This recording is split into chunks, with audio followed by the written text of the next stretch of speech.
कर कह रहे हैं कि राजद के दौर में हमसे इंसाफ नहीं हुआ, तुमने सत्ता में रहते हुए हमारे कातिलों का साथ दिया, तुमने हमारे जिस्मों को काटने वालों का साथ दिया, तुमने हमसे इंसाफ नहीं किया। अब रहा सवाल मेरी फिरका परस्ती का, तो सुनिए आप, 190 पार्लियामेंट की सीट पर कांग्रेस और बीजेपी का मुकाबला हुआ। 170 सीट पर बीजेपी जीत जाती है, हम नहीं लड़े। क्यों हार गए कांग्रेसियों? क्यों नहीं तुम हराए? तो मालूम हुआ कि कांग्रेस का वोटर नरेंद्र मोदी का दीवाना होकर उसको वोट दिया। अब कांग्रेसी आकर हमसे पूछते हैं, तुम हार गए, तुम हार गए तो मुल्ला जी पर इल्जाम, तुम जीत गए तो परिवार पे कामयाबी पर। ये कब तक चलेगी तुम्हारी मुनाफिकात? अब तो होश की नाखुन लो और जान लो कि जब तक ये कांग्रेस रहेगी, इनकी क़यादत रहेगी, ये लोग बीजेपी को जिताते रहेंगे। क्या ये बात सच नहीं है कि अमेठी में राहुल गांधी हार गए और केरला में जाकर जीतते, इसलिए जीतते हैं कि वहां पर 35% अक़लियतों का वोट था? बताओ, अमेठी मैं रहा था, मैं रहा था अमेठी। और फिर मुझ पर इल्जाम कि मैं फिरका परस्त हूं, मैं वोट काटता हूं। अरे कांग्रेसियों, महाराष्ट्र में सुनो, आरजेडी वालों, तुम जिसके साथ बैठकर राम और श्याम की जोड़ी दोनों बने हुए हैं, सुनो हमारी बात को। महाराष्ट्र में इम्तियाज जलील हमारे पार्टी के एमपी, औरंगाबाद से 23 साल के शिवसेना के एमपी को इम्तियाज जलील ने हराया और वहां पर मंजलिस का एमपी बनता है औरंगाबाद में। महाराष्ट्र में असेंबली इलेक्शन हुए, आज कांग्रेस शिवसेना बैठकर निकाह कर लिए। शिवसेना और कांग्रेस का निकाह हो गया और वलीमे की दावत में हमको नहीं बुलाया। ये कौन सा निकाह आपने किया भाई? कौन सा निकाह किया आपने? आप शादी कर लिए। शिवसेना वो शिवसेना जिसका रोल श्री कृष्णा कमीशन की रिपोर्ट में लिखा गया कि मुंबई के फसादात में बाल ठाकरे जनरल का रोल अदा कर रहा था। बताओ, आज कांग्रेस शिवसेना के साथ है और तुम्हारी इतनी हिम्मत कि हमसे सवाल करेंगे? आप बताइए, इनका फिरका परस्ती ये है। तो कांग्रेस अब नहीं उठने वाली है इंशाअल्लाह ताला। अब कांग्रेस नहीं उठने वाली है। इनको बैसाखियों से भी नहीं उठा सकते आप। दुनिया का पावरफुल विटामिन लाके भी खिला दो, कांग्रेस नहीं उठने वाली है। महाराष्ट्र में कांग्रेस के एमएलए बीजेपी में भागते हैं, ओवैसी जिम्मेदार। कर्नाटका में भागते हैं, ओवैसी जिम्मेदार। नागालैंड में भागते हैं, ओवैसी जिम्मेदार। मध्य प्रदेश में एक नहीं 18 भाग जाते, हम जिम्मेदार। अरे कांग्रेसियों, अगर कोई 50 साल का जिसको नौजवान तुम अभी कहते हो, अगर वो शादी नहीं करे तो मैं जिम्मेदार।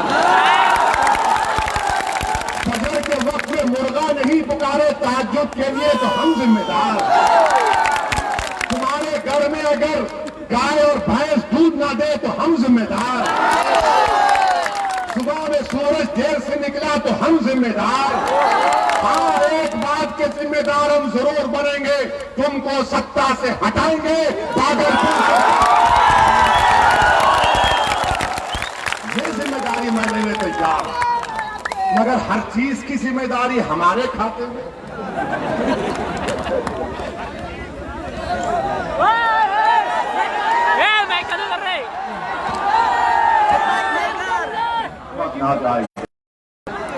होता है, वोट चोरों की बात करते ही जरा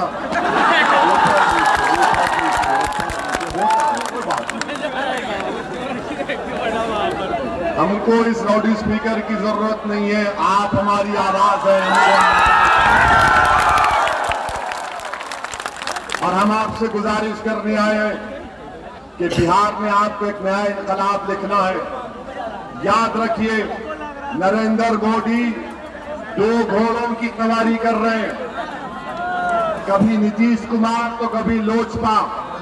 और नरेंद्र मोदी की पूरी कोशिश ये है कि बिहार में बीजेपी के किसी एक आरएसएस के जहन रखने वाले को बिहार का मुख्यमंत्री बना दिया जाए। और अगर कोई बीजेपी को अपना मुख्यमंत्री बनाने से कोई रोक सकता है तो वो उपेंद्र कुशवाहा का अलायंस, जो बीजेपी को बिहार में अपना मुख्यमंत्री बनाने से रोक सकता है। अगर आप साथ देंगे अपने दुआओं से और अपने वोट से, तो इंशाअल्लाह ताला ये हकीकत जरूर बनेगी। एक और अहम बात मैं कहकर आपसे रुखसत हो जाऊंगा। मेरे अजीज दोस्तों और बुजुर्गों, एनपीआर एनआरसी का एहतजाज हमने किया था। आप तमाम ने एनआरसी का एहतजाज किया था ना? सबने किया था ना? CAA का किया था ना? कोई राजद कांग्रेस का नेता तुम्हारे साथ था? नहीं, ईमानदारी से वो डरने की जरूरत नहीं है। जब नहीं था, हमारी बका का मसला है, हमारे लिए जिंदगी और मौत का मसला है। एनपीआर एनआरसी सब CAA। जब कांग्रेस और राजद का आदमी नहीं था साथ, हम सर्दी में, रात की कड़ाके की सर्दी में हम भारत के संविधान को बचाने की लड़ाई लड़ रहे थे, भारत को बचाने की लड़ाई लड़ रहे थे, तो राजद का और कांग्रेस का कोई नजर नहीं आया। हमारे लिए बका का मामला इसलिए, आसाम की मिसाल दे रहा हूं। आसाम में सुप्रीम कोर्ट ने एनआरसी किया, 20 लोग के नाम, 20 लाख के नाम नहीं आए, जिसमें 5 लाख मुस्लिम थे और 15 लाख हमारे गैर मुस्लिम भाई थे। बीजेपी आसाम में कहती है कि 15 लाख जो हमारे गैर मुस्लिम भाई हैं, उनको CAA के तहत भारत की शहरियत दी जाएगी। और जो 5 लाख मुस्लिम भाइयों के नाम नहीं आए, उनको कह रहे हैं कि तुम कोर्ट में जाकर साबित करो। अगर पूरे भारत देश में CAA एनपीआर एनआरसी होगा, आप याद रखिए, जो आसाम में हुआ वो भारत के कोने कोने में हो सकता है। इसीलिए हम आपसे वादा कर रहे हैं कि तेलंगाना में, जहां से हम आते हैं, वहां की असेंबली में हमने वहां के मुख्यमंत्री के चंद्रशेखर राव से बात करके हमने तेलंगाना की विधानसभा में एक रेजोल्यूशन पास किया। और पास करने के बाद हमने ये कह दिया कि तेलंगाना में सेंसस होगा, मगर एनपीआर एनआरसी की एक्सरसाइज नहीं होगी। हमारे वहां पर कितने एमएलए? 7 एमएलए खाली 7। अगर यहां पर हम शाह साहब को और आपके अशोक कुमार आलोक को, हैदर अली को और उपेंद्र कुशवाहा को बिहार का मुख्यमंत्री बनाएंगे, तो हम आपसे वादा कर रहे हैं कि बिहार में सेंसस होगा, एनपीआर एनआरसी नहीं होगा, नहीं होगा, नहीं होगा। अब आप ये बात कांग्रेस के उम्मीदवार से पूछ लीजिए, राजद के लोगों से पूछ लीजिए कि बताइए, ओवैसी ने तो कह दिया कि उपेंद्र कुशवाहा बिहार का मुख्यमंत्री बनेगा तो बिहार में सेंसस होगा, एनपीआर एनआरसी नहीं होगा। तो कांग्रेस और राजद कहेंगे, ये क्या कह रहा है, ये तो उसको फायदा पहुंचा देगा, हम ऐसा नहीं बोल सकते। क्यों नहीं बोल सकते? नहीं, हमको उनका वोट नहीं मिलेगा, वो भाग जाएगा। अरे मेरे भाई, हमको हमारे घर से, देश से भगाने की बात हो रही है, तुमको अपने वोट की फिक्र है। ये इनका असली चेहरा है, इसको आपको पहचानना है। डरने और घबराने की जरूरत नहीं है। जब इतना बड़ा भागलपुर का फसाद हुआ, हमने सब कुछ खो दिया, मगर अल्लाह ने हमको जिंदा रखा और आज मैं आपसे अपील करने आया हूं कि डरने और घबराने की जरूरत नहीं है। अल्लाह हमारे लिए काफी है। अल्लाह पर तवक्कल करिए। संविधान ने आपको हक दिया है एहतजाज करने का। संविधान ने आपको एहतजाज हक दिया है कि आप अपनी आवाज को उठाएं। मैं भागलपुर की जनता को वादा कर रहा हूं कि जब इंशाअल्लाह ताला पूरे मुल्क में कोरोना खत्म हो जाएगा अल्लाह के फजलो करम से, जब पूरे मुल्क में अल्लाह के फजलो करम से, रब्बे कायनात के करम से वैक्सीन निकल जाएगा तो सुनो मोहन भगवत, भागलपुर से दोबारा एनआरसी एनपीआर का एहतजाज शुरू होगा। अब कोरोना की वजह से हमारे शेरनियां और हमारे शेर खामोश बैठे हुए हैं और आपको ये बताना है कि जिसने आपका साथ नहीं दिया आप उनको नहीं दे सकते, वो आपके वोट के हकदार नहीं है। रहा सवाल बीजेपी का, मेरे भाई ये वजीर आजम हमारे, ये प्रधानमंत्री देश के, जब लॉकडाउन की जरूरत नहीं थी तो लॉकडाउन लगा दिए, 8 घंटे में लॉकडाउन लगा दिए। आप बताइए पूरे बिहार से 25 लाख प्रवासी मजदूर देश के कोने कोने में जा गए थे अपने पेट काटने के लिए, अपने घर में चूल्हा जलाने के लिए। उनको नरेंद्र मोदी ने कहा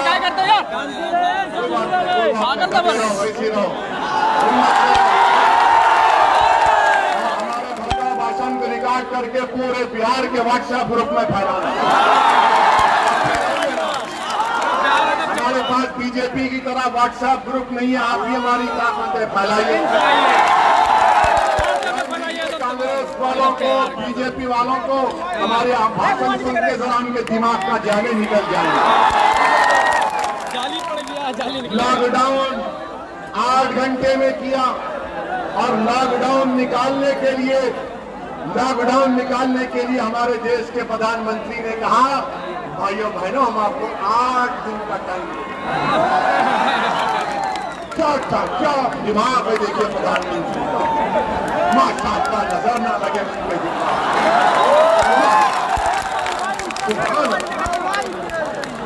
माने लॉकडाउन के लिए 4 घंटे और लॉकडाउन खोलने के लिए 8 दिन का टाइम दिया। वाह वाह, हमारे दिल्ली के बादशाह तुमको सलाम।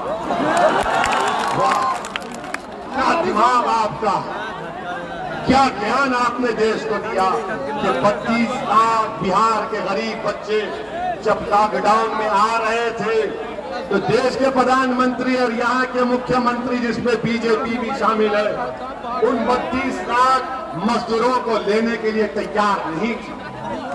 वो भूखे प्यासे आ रहे थे, ट्रेन में मर रहे थे, रेलवे स्टेशन पर लाश गिर रही थी एक औरत की, उस लाश के बाजू उसका बेटा 1 साल का मां की लाश को देखकर रो रहा था, मगर दिल्ली के बादशाह के 56 इंच के सीने में धड़कता हुआ दिल है या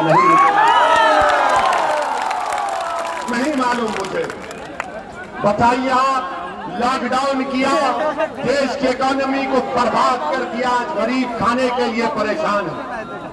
जो कल तक कुछ पैसे कमाता था आज उसके पास रोजगार नहीं है। क्यों? दिल्ली के बादशाह ने कह दिया लॉकडाउन लॉकडाउन लॉकडाउन लॉकडाउन। मेरे भाई, आज हमारे देश के प्रधानमंत्री यहाँ भागलपुर और मुख्तलिफ मुकामात पर जाएंगे और बीजेपी के लोग प्रचार करेंगे। हम उनसे इतना पूछेंगे, बताओ लॉकडाउन तुम्हारी गलती थी या नहीं थी? लॉकडाउन नरेंद्र मोदी की सियासी कैरियर की बहुत बड़ी गलती थी। अगर 8 दिन का टाइम देते तो ना भारत में कोरोना फैलता और हमारे प्रवासी मजदूर आराम से वापस आ जाते। अब दूसरी बात, भारत के प्रधानमंत्री बिहार के दूसरे मरहले के चुनाव के लिए आए थे और आकर भारत के प्रधानमंत्री ने बिहार के इलेक्शन में ये कह दिया कि हमने राम मंदिर को बनाना शुरू कर दिया। प्रधानमंत्री जी कभी तो बोल देते कि मैं और नीतीश कुमार ने बिहार में गरीबों के लिए शौचालय बनाने के लिए हमने 2000 की रिश्वत आम कर दी। प्रधानमंत्री कह देते कि गरीबों को प्रधानमंत्री आवास के लिए, घर के लिए मैं और मेरे नीतीश ने 20,000 की रिश्वत को आम कर दी। शौचालय नहीं बनता बगैर 2000 के रिश्वत के। घर नहीं मिलता 20,000 की रिश्वत के बगैर। और फिर सोने पे सुहागा ये है कि राजद जिसको 15 साल मिले कांग्रेस के साथ, वो कह रहे हैं कि हम 10 लाख नौकरियां देंगे। तो नरेंद्र मोदी दिल्ली के बादशाह बिहार को आकर कहते हैं तू 10 लाख तो मैं 19 लाख। हमारे वोटों का हर्राज हो रहा है। क्या कोई बिहारी की कीमत 29 लाख नौकरियां है? क्या ये एक बिहारी की अहमियत है? जो 15 साल में भागलपुर में इंसाफ नहीं किए, कातिलों को छूट दिए, रेशम के कारोबार को बर्बाद कर दिए, वो नौकरी की बात करेंगे, वो नौकरी की बात करेंगे। हमने एक लतीफा सुना था, आपको भी सुनाते कि दो बड़े बड़े लोग थे, ये राजद और बीजेपी की तरह लंबी लंबी फेंकते थे। तो एक ने कहा कि हमारे दादा के पास इतनी जमीन है कि नेपाल के बॉर्डर तक हमारे दादा की जमीन है। बोला कि नेपाल के बॉर्डर तक तुम्हारे दादा की जमीन? बोले हाँ, वो उससे बढ़कर हमारे दादा का जो कमरा था, दीवान खाना था, वो 4 एकड़ पर था। उसने कहा 4 एकड़ पर एक दीवान खाना? फिर उसने कहा कि हमारे दादा के पास एक ऐसी गली थी कि अगर कोई उस गली में गया तो वापिस आने तक बूढ़ा हो जाता था। दूसरा वो भी बीजेपी का सपोर्टर था, शायद नहीं मालूम। उसने कहा हमारे दादी के पास इतना बड़ा बंबू है कि हमारी दादी नेपाल के पास चांद को खींचकर अपने घर के सामने, और तो हमारी दादी का दिल नहीं लगता तो तारों से खेलती। तो जो राजद का चाहने वाला था वो बोला कि वो बंबू कहाँ रखती तेरी दादी? उसने कहा तेरे दादा के गली में। बताइए, स्कूल में टीचर नहीं है, बच्चों को पढ़ाने का इंतजाम नहीं है। किसी जमाने में